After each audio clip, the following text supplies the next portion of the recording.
La Grande-Bretagne n'est pas dans Schengen et en plus, j'ajoute, aujourd'hui, on a un autre problème avec la Grande-Bretagne, le Brexit. Ouais. Moi, je pense que là, il faut faire tout le possible pour éviter le Brexit.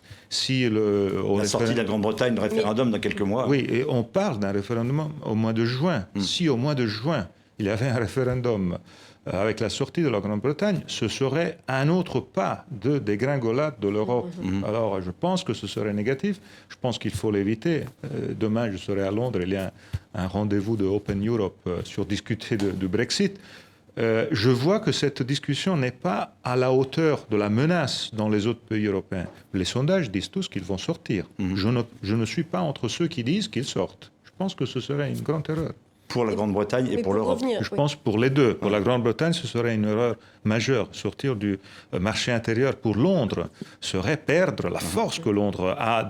Et naturellement, pour l'Europe, on va perdre beaucoup s'il sort. Parce que si la négociation, si on fait tout pour garder le Royaume-Uni dans l'Union, à ce moment-là, comment est-ce qu'on explique aux autres pays, à des pays qui sont dans une situation économique critique, à des pays d'Europe centrale, qu'il faut partager le fardeau et que certains peuvent profiter des avantages économiques de l'Europe et pas de la solidarité. C'est pour ça que je pense que la négociation avec la Grande-Bretagne ne doit pas être une négociation sur des dossiers, en disant on vous donne ça, Tout on prend lié. ça. Non, il faut, when in trouble, go big.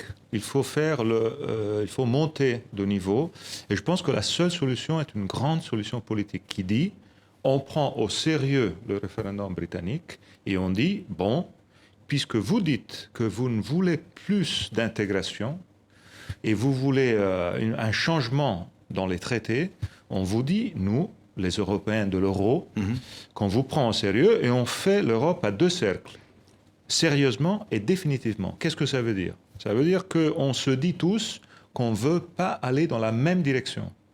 Les Européens de l'euro veulent faire... Une Europe à deux vitesses. Voilà, à deux cercles, je dis, parce que les deux vitesses, ça veut dire qu'on va à deux vitesses différentes, mais dans la même direction. Alors je dis deux cercles, parce que je dis, les Britanniques, et peut-être d'autres, peuvent être dans cette union, partageant des politiques, le marché intérieur, le commerce extérieur, sans vouloir avoir plus d'intégration. Alors que les pays de l'euro, pour faire marcher l'euro, on fait l'union monétaire, mais on n'a pas complété avec l'union économique. Et sans union économique, l'euro ne va pas marcher. Alors je dis, plus d'intégration sur l'union économique des pays de l'euro et un cercle plus large des 28, et donc de la Grande-Bretagne, et peut-être d'autres. Je pense aujourd'hui la Suède, sûrement, mais qui sait? Peut-être la Pologne, peut-être la Hongrie, qui disent nous, on partage des politiques, on reste dans les 28, mais le but n'est pas celui d'avoir plus d'intégration. Alors je pense que ça serait une bonne façon de tenir les Britanniques dedans et de faire marcher l'euro.